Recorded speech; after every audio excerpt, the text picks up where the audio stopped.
आतंकियों के एनकाउंटर का शोर थम गया है और अब घुसपैठ के तार जोड़े जा रहे हैं। कैसे 6 आतंकी बॉर्डर से 40 किलोमीटर भीतर दाखिल होकर खून खराबा करने में कामयाब हो गए। एबीपी न्यूज पहुंचा है अंतर्राष्ट्रीय सीमा के उस आखिरी गांव में जहां से पठानकोट को दहलाने के लिए दाखिल हुए थे आतंकी। भारत का डिंडा गांव 31 की रात 1 बजे। एक हफ्ते बाद एबीपी न्यूज पहुंचा उसी बॉर्डर पर।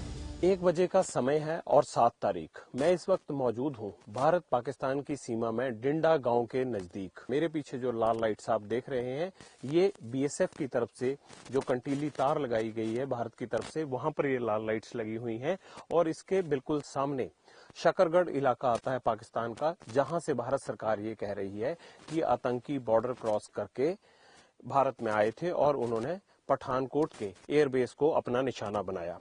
हालांकि रात को इस तरह से इस संवेदनशील इलाके में सफर करना जोखिम भरा है, लेकिन हम ये दिखाना चाहते हैं अपने दर्शकों को कि क्या भारतीय एजेंसियों ने सुरक्षा के पुख्ता इंतजाम किए हैं या अब भी हालात वही हैं। इसलिए हम इस इंटरनेशनल बॉर्डर से 40 किलोमीटर तक यानी पठानकोट तक का रास्ता आज रात को इसी तरह तय करेंगे।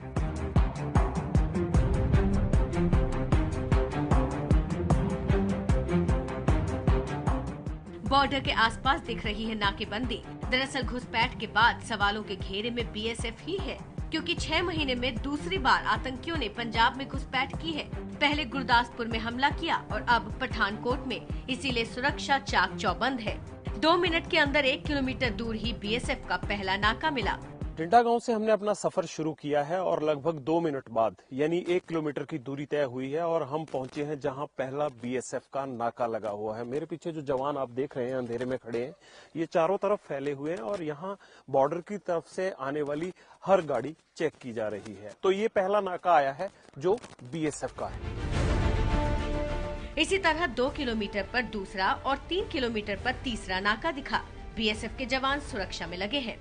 इंटरनेशनल बॉर्डर से 3 किलोमीटर का सफर तय किया है अभी तक हमने, और ये तीसरा बीएसएफ का नाका आ गया है। ये नाका है ऊज दरिया का। ये पाकिस्तान को जाता है, तो उसमें भी जो छोटे छोटे नदी नाले मिलते हैं उनको भी बहुत सुरक्षित रखना पड़ता है, वरना आतंकी मौके की फिराक में रहते हैं कि कब सुरक्षा में थोड़ी सी चूक हो और वो इन नदी नालों के जरिए भारत की सीमा में घुसपैठ कर सके। तो ये तीसरा नाका है। 3 किलोमीटर 3 नाके, तीनों बीएसएफ के। डिंडा गांव से बामियाल बाजार तक नाका हर जगह मिला है, लेकिन क्या आगे यही तस्वीर दिखेगी? भारत पाक सीमा से 5 किलोमीटर दूर बमियाल शहर। इस वक्त मैं मौजूद हूँ बमियाल के बाजार में और यहाँ से 2 रास्ते अलग अलग होते हैं। एक रास्ता बमियाल और आसपास के गांव के लिए जाता है, एक पठानकोट के लिए जाता है। यहाँ पर गाड़ियों की जांच की जा रही है। जो भी गाड़ियां बॉर्डर की तरफ से आती हैं उनको रोका जाता है। एयरबेस तक पहुंचने के लिए जो गाड़ियों की छीना झपटी की वो इलाका यहीं से शुरू होता है। इंटरनेशनल बॉर्डर से हम 4.5 किलोमीटर आगे बढ़े हैं, लेकिन हमें आधा घंटा गुजर चुका है। 1:30 बजे का वक्त है, लेकिन बीएसएफ का चौथा नाका, बीएसएफ चौकन्नी हथियारों के साथ गाड़ियों की जांच की जा रही है, जो भी आज इंटरनेशनल बॉर्डर की तरफ से पठानकोट की तरफ बढ़ रही है।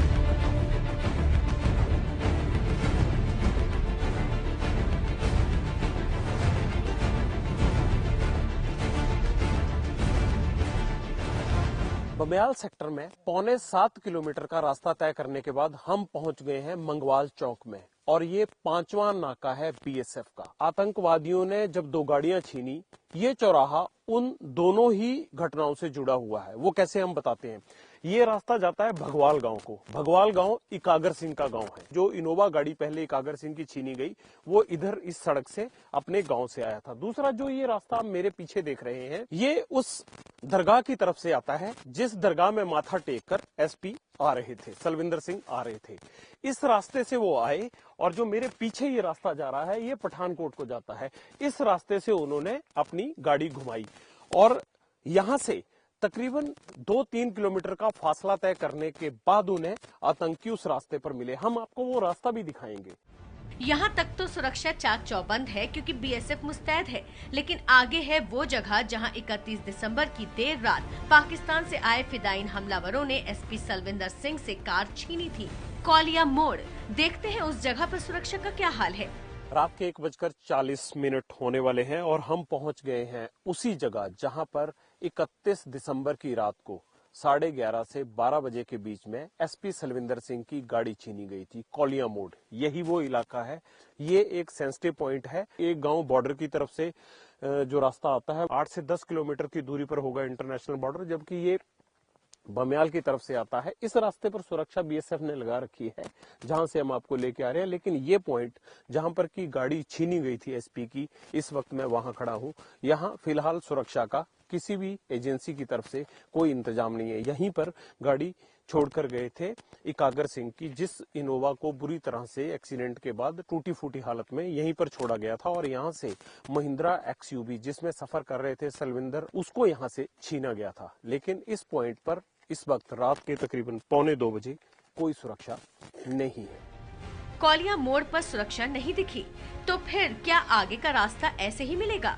इंटरनेशनल बॉर्डर से 12.25 किलोमीटर दूर कौलिया बस अड्डा। इस वक्त मैं मौजूद हूं कौलिया बस अड्डे पर, जो कौलिया में एसपी सलविंदर सिंह की गाड़ी छीनी गई थी, उसको छीनकर इसी रास्ते से आतंकी पठानकोट के लिए निकले थे। यहाँ 12.25 किलोमीटर दूर इंटरनेशनल बॉर्डर से ये पंजाब पुलिस का पहला नाका है, और इस नाके पर जवान तैनात हैं। तो उस रात जब यहाँ से गाड़ियां निकली तो रात को पता नहीं चला। एसपी की गाड़ी, उसके पीछे हमने सोचा उसकी गाड़ी होगी, इसके लिए हमने उसकी चेकिंग वगैरह नहीं की।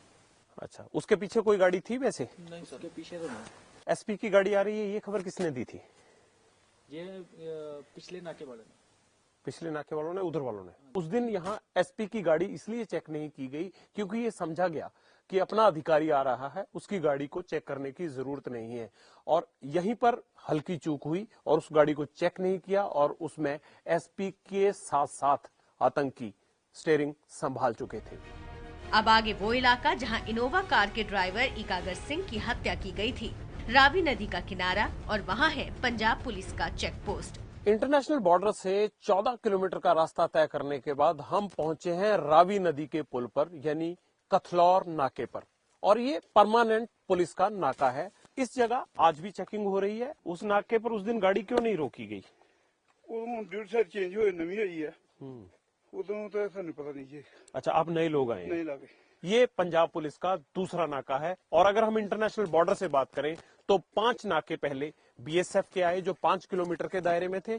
5 के बाद 6वां और 7वां पंजाब पुलिस का। आगे के हाल पठानकोट तक हम आपको सुरक्षा का इसी हिसाब से दिखाते रहेंगे। रावी पुल पर पुलिस तो है, लेकिन सुरक्षा के लिए रोशनी तक नहीं है।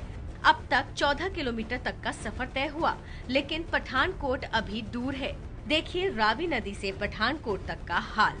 कथलौर के पुल के बाद हम तकरीबन 25 किलोमीटर का सफर कर चुके हैं, और पठानकोट के रास्ते में सड़क काफी टूटी फूटी है, उबड़ खाबड़ है, आसपास जंगल का एरिया है।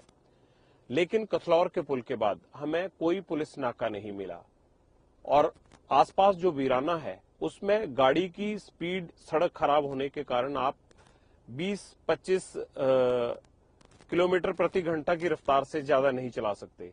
बावजूद इसके यहाँ पंजाब पुलिस की सुरक्षा के पठानकोट तक के रास्ते में जो सुरक्षा इंतजाम होने चाहिए वो हमें फिलहाल नजर नहीं आए। पंजाब पुलिस ने दीनानगर हमले से भी कोई सबक नहीं लिया था, और पठानकोट एयरबेस पर हमले के बाद भी बॉर्डर से पठानकोट तक आने वाले रास्तों पर सुरक्षा कम दिख रही है। कथलौर पुल के बाद पठानकोट तक कोई सुरक्षा बंदोबस्त है ही नहीं। रक्षा मंत्री भी मानते हैं कि कमियां तो हैं।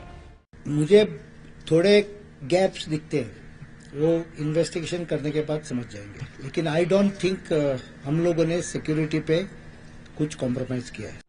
आखिरकार एबीपी न्यूज अंतर्राष्ट्रीय सीमा से 40 किलोमीटर सफर करके पठानकोट शहर में दाखिल हुआ। रात 1 बजे इंटरनेशनल बॉर्डर से शुरू हुआ हमारा सफर पठानकोट में 2:40 पर खत्म होता है। हम पठानकोट की हद में घुस चुके हैं, और आतंकी जिस रास्ते से आए थे उस रास्ते से ही हमने उसी टाइम के दरमियान एक बार सफर किया, ताकि ये जायजा लिया जा सके कि आखिरकार सुरक्षा के इंतजाम अब भी बेहतर हुए हैं या नहीं। हमने देखा कि बॉर्डर से लेकर 14 किलोमीटर के रास्ते तक 7 जगह पर बीएसएफ और पुलिस के नाके थे, लेकिन आगे के 26 किलोमीटर के एरिया में सुरक्षा नहीं थी। लेकिन वहां भी सुरक्षा की जरूरत है। हमने खुद जाकर सुरक्षा एजेंसियों को जगाने की एक कोशिश की है, लेकिन हमें आपको और हमारे देश के प्रहरियों को इसी तरह की कोशिश करने की जरूरत है ताकि आगे से कोई भी आतंकी हमारे देश में ना घुस पाए। कैमरामैन राजेंद्र सिंह के साथ जगविंदर पटियाल, एबीपी न्यूज, पठानकोट।